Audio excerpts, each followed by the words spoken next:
Hi everybody, Ginny D here, and today I'm going to show you how I do my makeup for Jester from Critical Role. I'll put the links to some of the main products I'm using in the description, and full disclosure, these are Amazon associate links, so if you buy from those links, I'll get paid, but your price will be the same, so it's no difference to you, but it helps me out. Okay, let's get started. I start by putting my hair under a wig cap. I have a video about how to do that, and I will link it in the cards in case you want to check it out. If you haven't washed your face and moisturized, this is a good time for that. Also, if you're going to be wearing purple contact lenses, you can put them in now. I haven't found a set that I like yet, so I'm skipping them. Next, I put on a makeup primer. I'm using Pacifica Jasmine Iris Oil Control Primer. This just smooths out inconsistencies in the skin and creates a good base for your makeup. Now we are going to paint ourselves blue. For my base color, I'm using Mayron Paradise in light blue. This is a water-activated paint, so you'll need some water and a brush or sponge.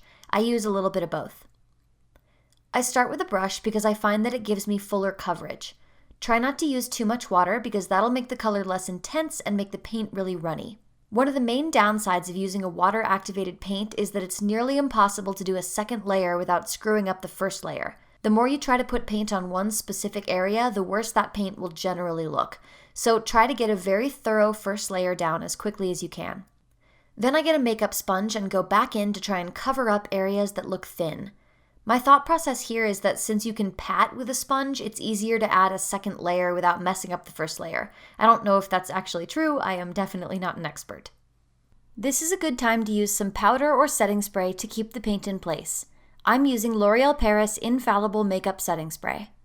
Once you have a full coat of blue, you're going to look really weird and flat, so now it's time to contour. I'm using a blue eyeshadow palette from Cara Beauty because it has a great variety of shades. In general, you'll want to contour all the areas where shadows naturally appear on your face. That means your cheekbones, your jawline, sometimes your temples, and around your nose and eyes. You don't want to go too dark, but you also don't want to be scared to go heavy with the contour. This is going to make the difference between looking like you're wearing face paint and looking like your skin is blue. Make sure to blend all of your contouring as best you can. Some people don't like doing a pink blush on blue skin, but I think it helps balance the look, so I just use my regular blush for this, which is Palladio Matte Blush in Toasted Apricot. I also put a little on the tip of my nose because I think it looks cute. Next, Freckles. Grab a bobby pin that you don't mind sacrificing and bend it.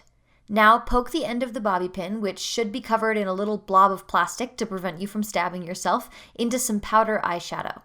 Now just poke it onto your face wherever you want freckles. I like this method because it gives me a lot of control, but it also allows me to create some size and color variation in the freckles for realism. Brow time. I have this bright turquoise brow pencil that matches my actual hair, so I'm using that, but a darker blue would also be nice. This is Maybelline Lasting Drama Waterproof Gel Pencil in Silken Turquoise.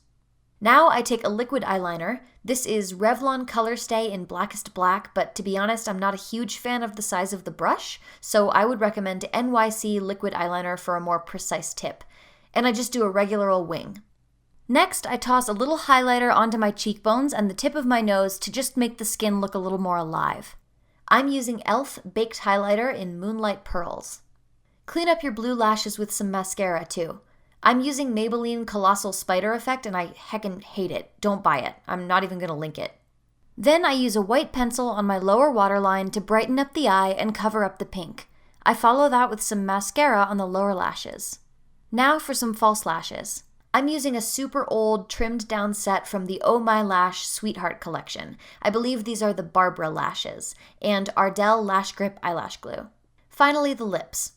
I start with NYX Macaron Lippies in Earl Grey, but this color is a little too close to the face paint, so I darken it a bit by getting some of that Cara Beauty eyeshadow on a small brush and just mixing it with the lipstick.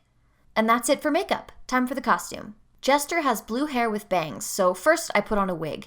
This wig is secondhand, so I'm not sure who the manufacturer is, sorry. Next, I add some ears. These are from Madhouse Effects Studio, and I have just painted them with the same paint that's on my face. These stay on my ears really well without glue, which is great because I hate gluing things to my skin. Horns. My horns are some foam demon horns from Amazon, link in the description, that I painted and modified. There's also some jewelry, which I made myself.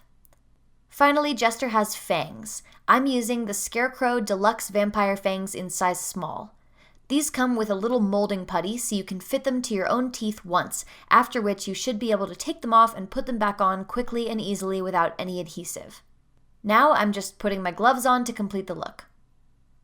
And that's it! You are everybody's favorite blue pastry-obsessed tiefling. This is a complex makeup look, so you'll want to practice at least once before the convention or photo shoot or whatever you're wearing it for. Let me know if you have any questions, and good luck! Hi, I'm Jester. Well, I'm just, a little blue tiefling with blue hair. I'm wearing like a pretty cute dress. Say hello. Where's Caleb? Say hello. That wasn't very good. That was pretty half-hearted.